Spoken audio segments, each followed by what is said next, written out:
உண்மையாவே நன்றி சொல்வதற்கு வார்த்தை தெரியாம, வார்த்தை பத்தாம இன்றைக்கு இந்த மேடையிலே உங்கள் முன்பு நான் அமர்ந்திருக்கின்றேன்.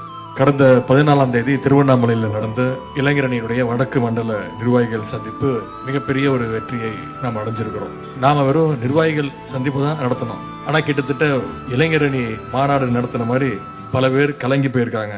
ஒரு நிர்வாகிகள் சந்திப்பையே ஒரு மாநாடு போல இவ்வளவு சிறப்பாக ஏற்பாடு செய்திருக்கோம்னா அது நம்முடைய திமுக இளைஞரணியால மட்டும்தான் சாத்தியம் என்பதை நாம மீண்டும் நிரூபிச்சு காட்டியிருக்கிறோம். 25 நாட்கள் தூங்காம நம்ம ஒவ்வொருத்தரும் களத்துல இறங்கி வேலை செஞ்சதனுடைய அந்த ரிசல்ட் தான் திருவண்ணாமலையில 14ஆம் தேதி அவ்வளவு பெரிய எழுச்சியான கூட்டத்தை நம்மளால கூட்ட முடிஞ்சது.